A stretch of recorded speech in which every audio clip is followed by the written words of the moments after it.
Okay, saan ang taon ang galing yung salitang Biblia? Okay na to ha? Sige tayo. Alam niyo to, pwede kong sagutin sa inyo ang salitang Biblia na historically, theologically, pero ipapangamasya kayo.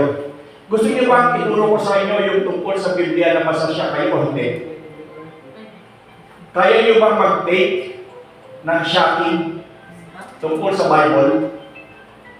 The question is, kasi ganito, since nag-aaral tayo, now, maging honest talaga tayo sa aralin. Whether you can take it or not, take it. Okay?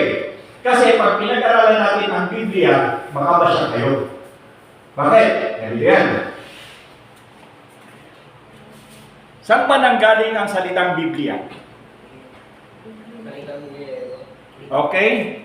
Biblia, salitang Griego. Saan niya nagmula? Salitang galing sa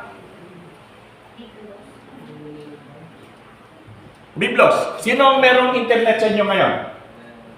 Tingnan niyo nga kung yung Biblos. Tingnan niyo nga yung Biblos. Or small bookstore. Pagkalan ito. Tingnan niyo, hindi na ang Biblos. Ano ang Biblos? Lugar sa Lebanon. Actually, it's before it was Phoenician. Okay. Ito ay saan? Port. Ano yung port? Ano yung port? Pantalan. Ibig pa sabihin ng Biblia, pantalan. Ha? Ngayon, sino si Biblos? Biblos is an ancient Phoenician port city in modern day Lebanon. Okay. Ito daw ay port. But remember, Biblos is a pagan deity. Diyos-Diyosan ito, si Biblos, ng Phoenician deity ito. Na pinangalanan nila yung port nila ng Biblos, but basically Biblos is a pagan deity ng Phoenician, ano yun, ano yun? Anong lugar? Lebanon. Okay. So, itong si Biblos kasi is a pagan deity ng mga taga-Lebanon. At yung port na yun ay tinawag na Biblos. Now, bakit tinawag na Biblia yung ating pinag-aaralan? Pahay pa kayo na pagan deity yan? O, papyrus. Talaga ang mga apol. Dahilan sa yung Biblia, ang ginagamit dito nung araw, wala namang gawaan ng papel. Di ba? Walang gawaan ng papel nung araw. Dahilan sa walang gawang paggawaan ng papel nung araw, anong ginagamit nila? Bato? Belong? Ano pa? Ano yan? Reeds. Papyrus reeds. Anong ginagawa lang doon sa papyrus reeds? Ano yung, di ba sabi ko sa inyo yung balaas nung tumawid si Moises? Karamihan doon sa balaas nakatanim ang papyrus reeds.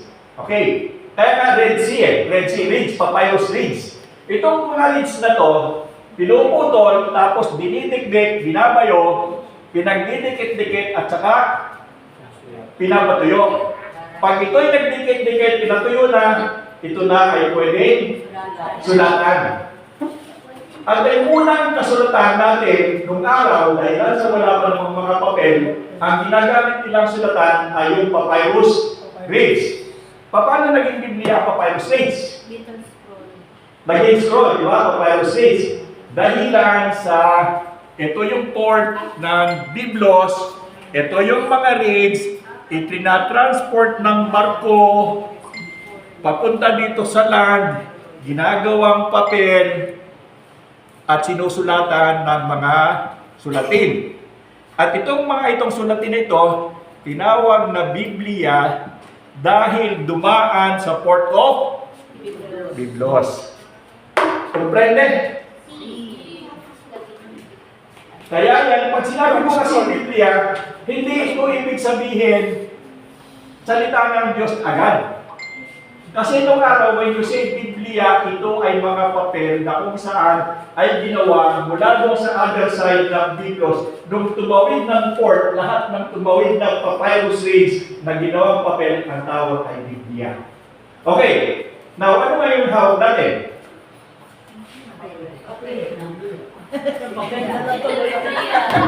Suntukan na.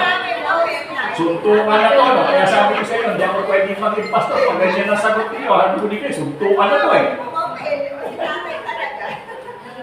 Yung mga yan ay tinawag na salita ng Diyos dahilan sa isinulat ninyo sa Biblia.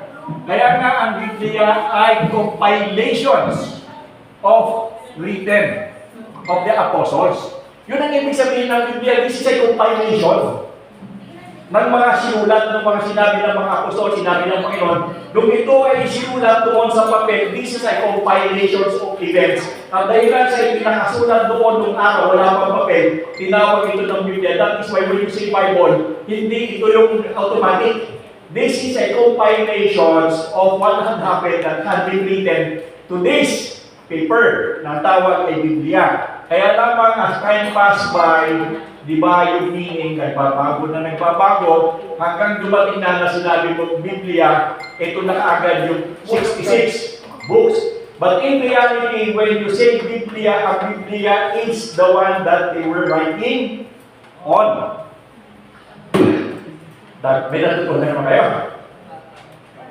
Ngayon, yung collection ng naisulat doon sa looban ng mahabang panahon nung pinagsama-sama, ang tawag doon ay ano? Nung pinagsama-sama, ang tawag doon? Ha? Ano tawag doon? Nung pinagsama-sama, isinulat doon, ano tawag? Salita ng Diyos. Saan nakasulat? Sa Biblia. Nakita yung logic. Nakita yung logic. Yun ay salita ng Diyos na nakasulat sa papel na tinatawag na Biblia. Ngayon, ang nagsabi para huwag na mahaba, huwag na mahabain pa, tawagin mo na natin Biblia, automatically it means the Word of God. Hay! May natutunan na naman kayo. So, ganun po yung logic noon. But basically, when you say Biblia, nung araw, ito ang ibig sabihin ay papel na sinulatan ng salita ng ating Panginoon. But now, when you say Biblia, it talks about yung nakasulat doon sa ganun, no? Yung dumaan sa imprenta. Ngayon, di ba na? High-tech na. Di ba? Wala nang Biblia ngayon. Anong tawag niya ngayon? Hindi na Biblia ang dapat itawag yan. Ano na? E-book. Okay, so nakita niyo yung transformation. Okay, go. Naintindihan niyo na. Electronic book na eh. Electronic book na yan, hindi na yung Biblia. Kasi ang Biblia yung papel na pinagsulatan ng salita ng Panginoon. Okay. Ano? Tuloy niyo ang pag-aaral niyo.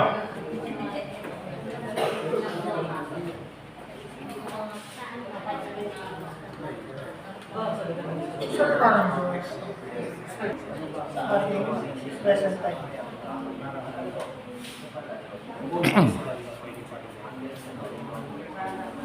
Nagagamit sa pagtutulog sa pasapan ko. Kasi collected.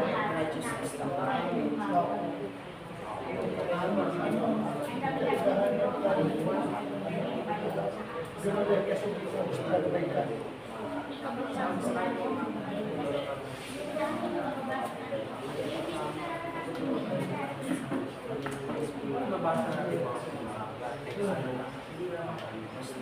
Nagbabago mas yung sarili mas hindi na natin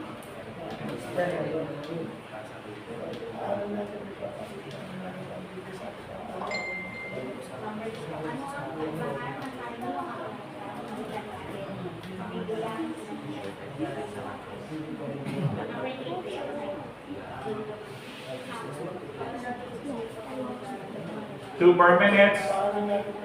Mag-wrap up na kayo.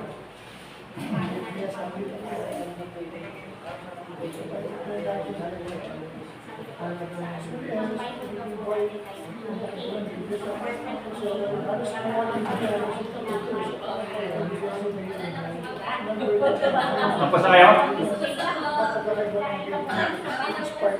2 more minutes. Bigyan natin yung sa mga. 1 more minute. Wrap up na kayo.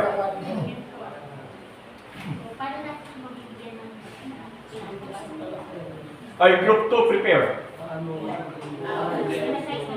Ikaw, sis, ano yung idadagdag? Kasi usually, ang dami din dito rin sasagot ng dapat sila. Dapat sasagutin sila yung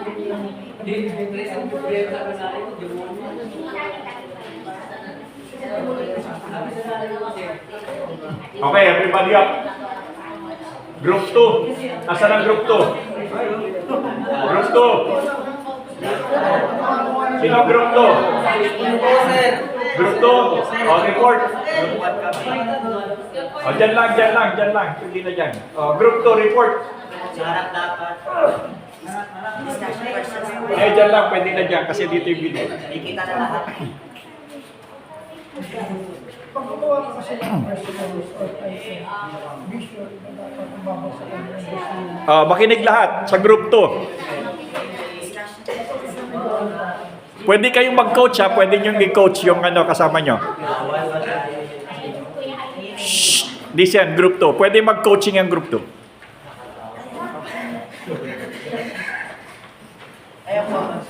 Pumunta po tayo sa talakayan po, which is the discussion questions po. Ang una po taon.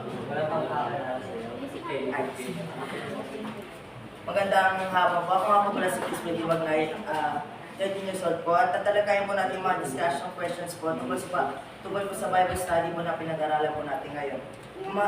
Ngayon po, imatanong po muna. Paano nagiging buhay at makabuluhan ang Biblia sa kasalukuyang panahon? Pangalawa, anong kaibahan ng karaniwang aklat sa Bibliang kinasilan ng Diyos? Tapos ang pangatlo, paano natin may papakita ng mahalagang Biblia sa ating araw-araw na pamumuhay? Ang una pong tanong, paano magiging buhay at makabuluhan ng Biblia sa kasalukuyang panahon? For me po, magiging makabuluhan po ito dahil po magkasama po ditong Word of God po na nagtuturo po sa atin na pagtuturo, pagsasaway, pagbabastuhan, pagsasanay sa katuwiran po. Kaya maging makabuluhan po sa atin dahil nga po sa aral nga po ng Diyos. Sa pangalawa naman po, ano ang kaibahan ng karaniwang aklat sa Bibliang kinasihan ng Diyos?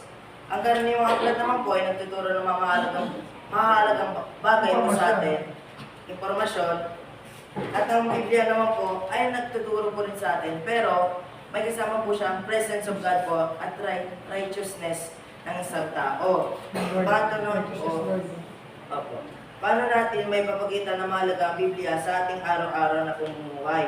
May papakita po natin na ito dahil sa buong buhay po natin, dahil po sa aral po ng Diyos, makapagpaturo po tayo, mapagpasaway, mapagpapawasto ng mga ugali at mga pagsasanay sa katuwiran na nagpapapunta po sa righteousness po ng isang tao patungo sa right way, papunta po sa aral po ng Diyos po. Agree or disagree? Okay. Group 4. Group 4. Good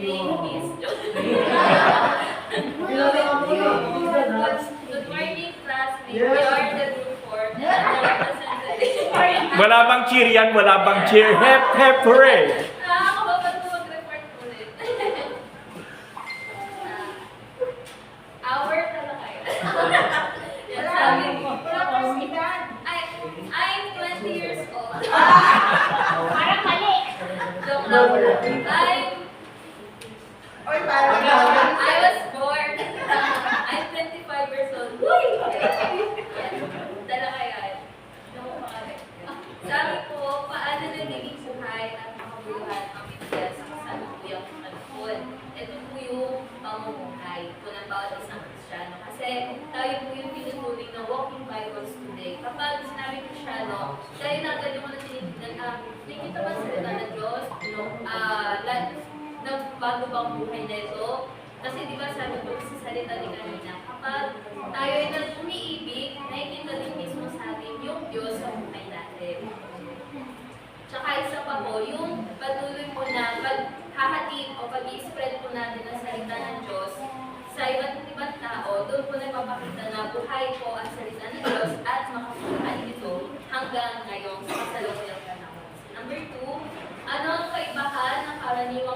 sa Bibliyang kinasihan ng Diyos. Ang mga karaniwang aklat ngayon ay pwedeng magbigay sa atin ng kaalaman, panibagong pagkatuto, ngunit ang Bibliyang kinasihan ng Diyos, ito naman ay parang gabay o instruction para sa pamumuhay. Nandito po nakikita ko na magkaroon tayo ng direksyon, malalaman natin yung purpose ng ating buhay, kung bakit tayo nandito, ano po yung design ng bawat isa. Kasi po yung mga karaniwang aklat, hanggang cover to cover lang siya, hanggang kaalaman lang siya. Pero ang Biblia, kinasihan ng Diyos, magagamit natin ito bilang karunungan sa lahat ng pagdedesisyon, sa ating pamumuhay, at sa bilang isang Kristiyano. Number 3, paano natin may papakita? Ayan, isa pang mala. Number 2, sorry po. Ayan, magagamit po natin po yung Biblia kinasihan ng Diyos kasi nandun po yung pwede tayo mag-correct, magtuwid, at yung pagsasanay sa katuwiran. Kasi sa ibang mga book, wala pong ganyan. Pwede magbigay sila ng opinion ng iba, pero pagdating sa kapakipakinabang na pagtutuwid sa atin, wala po. Sa number 3, paano natin may papakita na mahalaga ang Biblia sa ating araw-araw na pamumuhay? Ano po? Sa pamamagitan ng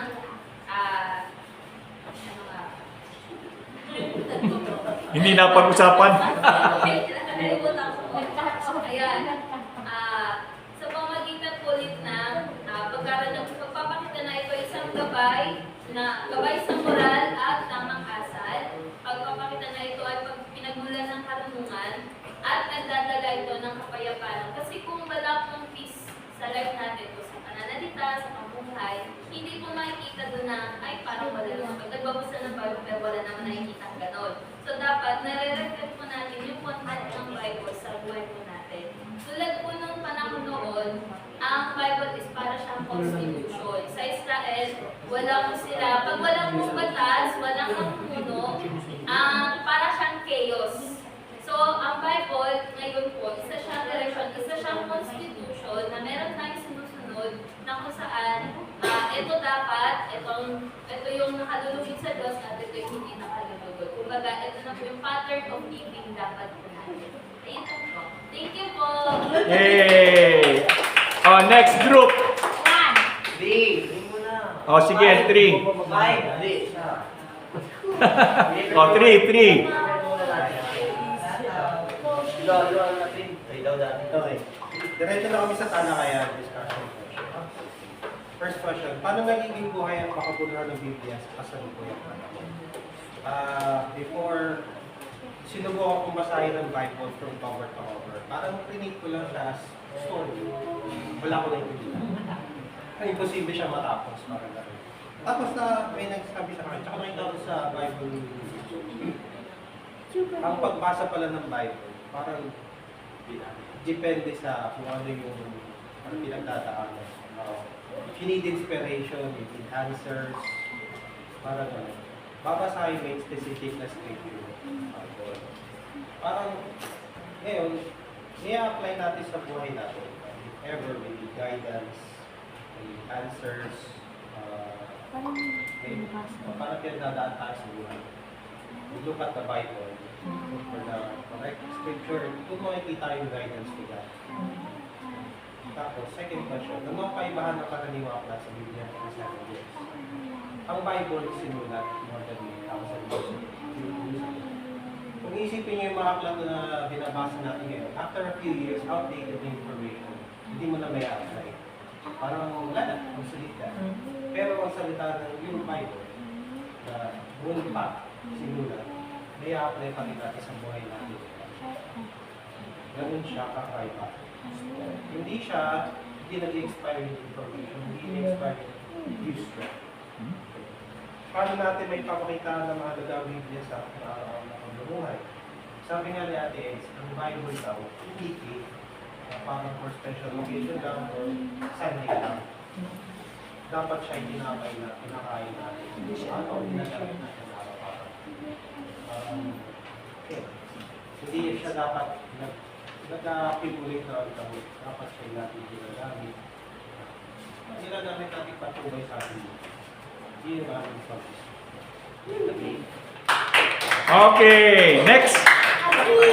Agree, disagree. Agree. Oh, one. Kay Noah. Ay, speaker daw po muna. Ano ang unang pumapasok sa isip mo pag sinabi ang salitang media? Ito po yung salitang media. According po kay Pastor Ray, ito po isang acronym. Nagturo na. Nagkaturuan na. Nagkaturuan. Ito po yung isang acronym na ang ibig sabihin ay basic instructions before the take of media. Kung ito po ay basic instructions to follow prior to your departure of church. Sa anong paraan, pagbabago ng Biblia ang buhay? Para sa akin po, sa pagbabago nito, pag-uugali ng at pananaw ng bumabasa nito. Ano ang Biblia? Ang Biblia ay isang banal na aklat na dapat binabasa ng mga Kristiyano na pinulong ng tipan at bagong tipan. Ang pinagmulan ko ng Biblia para sa akin ay kwento ng tao na nakabasa sa karamisan at pagpapahayag kung sino ang Diyos ng mga tao. Ano ang ibig sabihin ng kinasihan? Ibig sabihin po ito ay may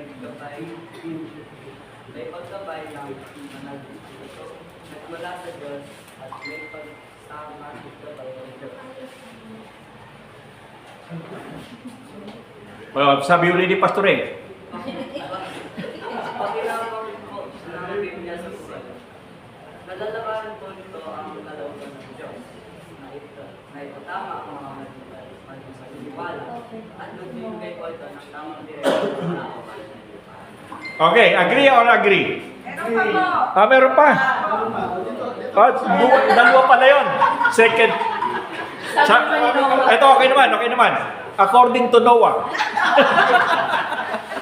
Sa aming talakayan. Sabi ko dito, paano magiging buhay at makabuluhan ang Biblia sa kasalukuyang panahon kung ating sinusunod at pinapamuhay.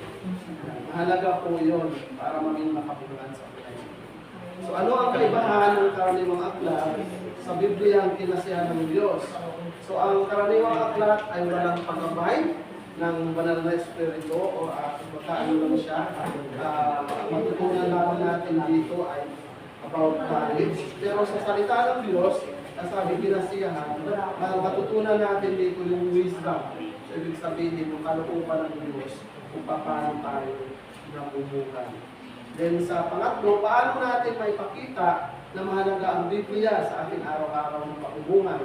Kung atin ito pinapalandahan bilang gabay kung paano tayo namumuhay araw-araw na nakikita ang resulta at bunga nito.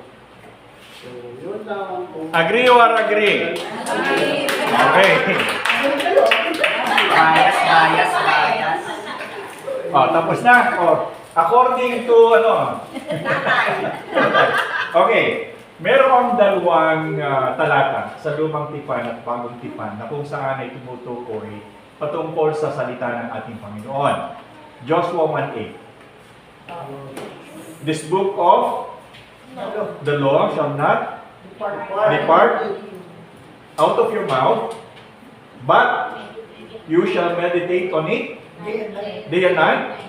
Tapos, for that,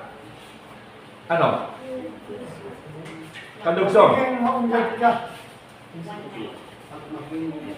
At upang maging, pakibasa nga ang Diyos Kung upang maging ang balik tayo diretso. basahin ang aklat na yaon, dilidilihin mo iyon araw o gabi upang matupad mo ang lahat ng nasusulat doon. Sa gayon, giginawa ka at magkatagumpay. Okay, so, Kailanganin mong palagi ang aking tagubilin, magpakatalaga at magpakatapang. Huwag ka malatakot o mawawala ng pag-asa. Ako si Yahweh, ang iyong Diyos, isa sa iyo saan ka magkamulit. okay. So, ang sabi ni Yahweh ay maggulay-gulay ng kanyang salita araw at gabi. At yun, ang sabi niya ay kasama siya. Doon sa Bagong Tipan, ganun din. Meron din sinabi doon. Doon sa Mateo 4:4, ano sabi doon? Hindi lamang sa tinapay nabubuhay ang tao, kundi sa bawat salita na namumutawi sa bibig ng Diyos. So nakita nyo the importance of having the scriptures kasi ito yung ating constitution, ito yung Magna Carta natin. So we should live in accordance with what the Lord or what God is saying through the scriptures. Kaya nga, importante ang Sunday School dahil meron pa kayong natututuhan. Yes. Di ba? At least hindi na kayo bumabayad ng tuition fee, wala na kayong bayad sa teacher ninyo, o meron pa kayong tinapay na merienda, o saan ka pa. Di ba? Dito lang yon sa Theological School ng Blessed. Okay, Pastor, pwede na, sige na. May tatanong sa akin. Kasi, kaya bang itindihin ng lahat ng tao ang salita? Hindi po. Hindi. Kasi may na-encounter ako, tapos sabi nga nila, diba sabi ng Catholics, sila naman ang nagbuo. Sila ang nagbuo. Bible. Yung mga kasulatan. So sila may karapatan ng interpret. Isang doon na-encounter ko, bakit pinupuna, justified na pinasa yung mga libro. Pinupuna yung mga hindi na gano'n. Oo. Kasi nakain nga daw po sa Biblia, nung time ni, di ba na, si Elisha ba nun? Di ba nung lahat na, buto na siya nun? Pero nung time na, parang napakawa siya sa mga Gumaling. Gumaling siya. Yeah. So yun yung justification kung bakit okay lang sa gusto kasi ay nasa Bible naman. Oh, pero nasa Bible din na nagpakamatay si Judas eh. Gusto magpakamatay ka rin. Ano? Parang yun nga ang question mo nga kasi. Pagka, kasi nga ang Bible is inspired. Holy Spirit. Pero para daw sa iba, parang kahit anong basa mo sa Biblia, hindi man. Do you want the answer? Gusto niyo sagot? Considering that the Bible was written through the inspirations of the Spirit, nobody could understand it not unless he has the Spirit in him. Because the Spirit in him will be the one to explain kung sino ang author. That is the basic niyan. Kung hindi ka pinananahanan ng Espiritu Santo, kahit pagbalik-baliktarin mo ang pagbasa ng Biblia, you will never understand it because it was written by the Spirit of God. And it is only the Spirit of God that could interpret it for you. Naunawaan naman nila. Ang nga lang, yung pagkaunawa nila, deceiving. Naunawaan naman nila kaya lang mali yung pagkaunawa. Sinira sila ng pagkaunawa nila. So, kahit anong gawin mo, if there is no Spirit within you, hindi mo yan maiintindihan. Kahit ikaw pa ay merong IQ ni Einstein. Because the Bible is not an ordinary book written by ordinary man to be understood by ordinary people. No. The Bible was written through the inspirations of the Spirit of God, and considering that it was God who wrote it, it is also God who could explain it. And kumbaga sa hindi ka po pwedeng magkaroon ng pagkaunawa not unless nasa sayo din yung tagapagturo. Yun ang kakaibahan ng lahat. This is the difference between the Bible and the rest of the book. Ito yung kaibahan ng Biblia sa lahat ng aklat. Kasi yung ibang aklat, pagkasulat, nabasa mo, naintindihan mo. Pagkatapos, tapos na. But the Bible is not. It had been how many years? And yet, profound pa rin naririto. And sabi nga, hindi lahat nakakaunawa nito, not unless. Pumunta kayo ngayon, naiintindihan niyo ba yung Bible? Naiintindihan niyo? Pumunta kayo sa labas, pabasa niyo, tingnan niyo kung maintindihan niyo. Even yung pare, hindi rin niyo maintindihan na sa totoo lang. Kasi kung naiintindihan niyo hindi ganyan yung kanilang sistema. Right? Dapat katulad din natin sila. But because they do not have the Spirit of God, the same Spirit na meron tayo, na nagpapaliwanag sa atin kung ano yan, talagang hindi nila yan maiintindihan. So, in other words, we are very fortunate. Huwag na yung salitang fortunate. Kasi we are very blessed that we were given this opportunity to understand yung salita ng Panginoon. Hindi lahat ng tao nakakaunawa niya. So we belong to the Blessed One. Nabinigyan tayo ng karapatan ng Panginoon. Okay, kung tapos na, ay, Pastor, huli kang dumating. Parusa ba? Oo.